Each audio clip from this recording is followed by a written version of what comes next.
sretnete sa našim vladikama, sveštenicima i našim parohijama i sigurno ste upoznati kako je organizovana naša crkva ovde, pogotovo naše parohije. I što bi imali da kažete o toj čistoj administraciji, znači uloga laosa kroz raznih odbora koji su u sastavu crkve, znači crkvenog odbora i nekih drugih odbora, pa bih vas molio za vaš komentar, pošto česti ti naši neki, da kažem, i sukobi, nesuglasice, jeste upravo to preplitanje ko je domaćin u crkvi. Znate šta, mi smo sada u jednoj komisiji saborskoj za reviziju Ustava Srpske crkve.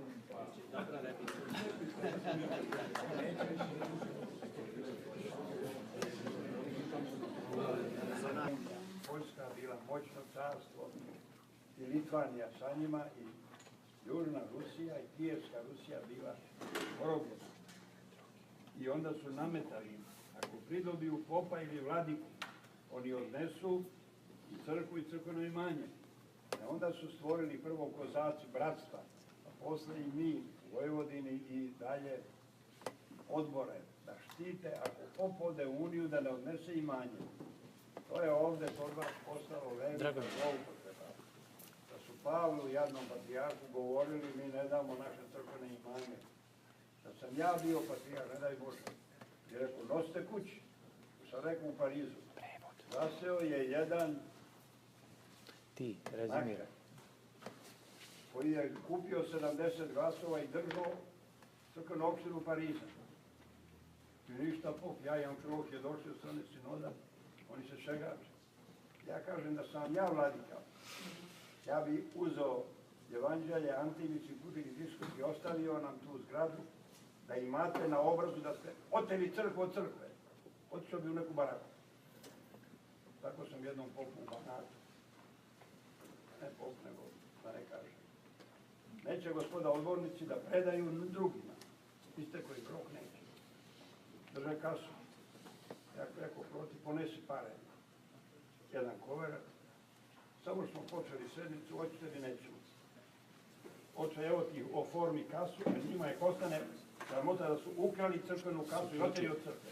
I sad je drugi dan početi. Između ove dve napravimo 5 minuta da ne vidimo šta je.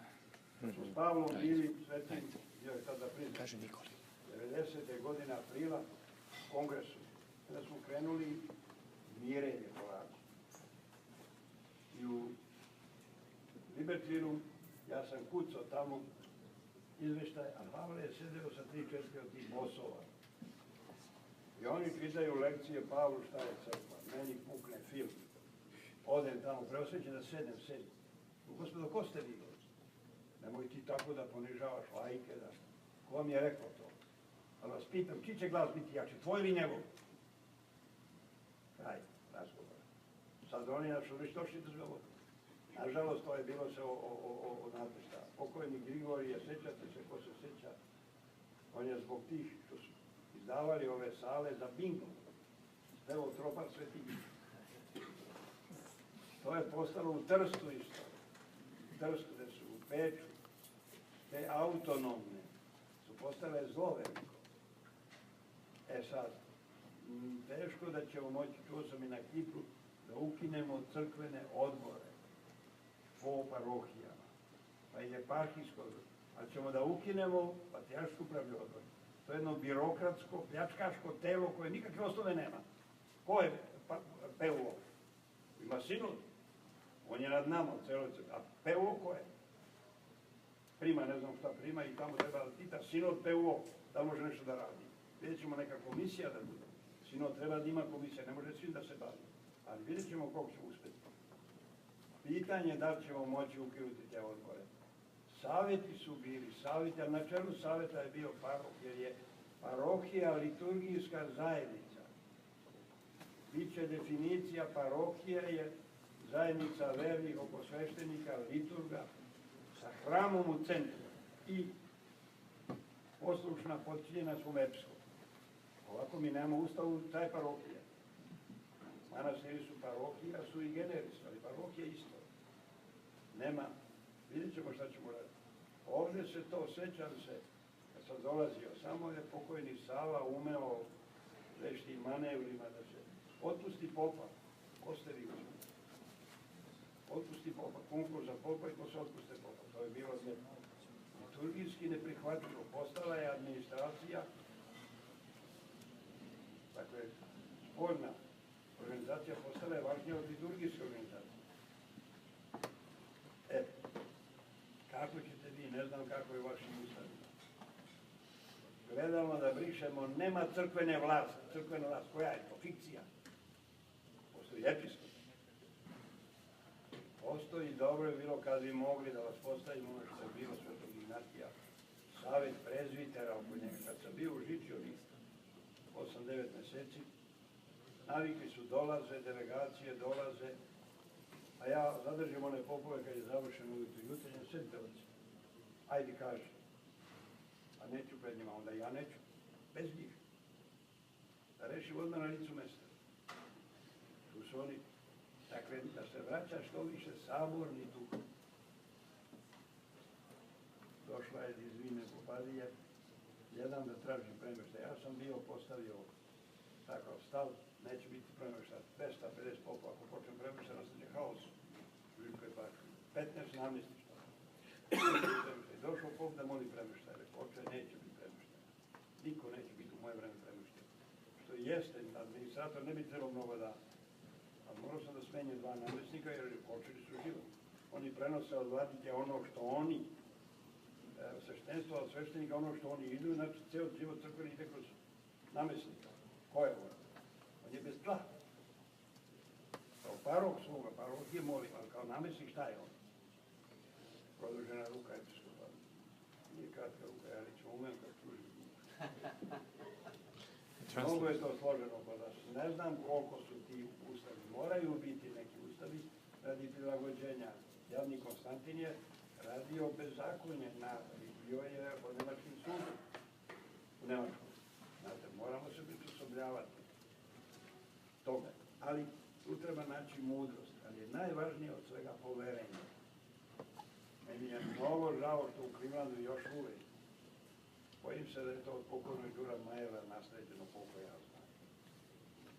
Kako, jer ona luda, Saračević kako se zove, Mardarije, onaj grad je on,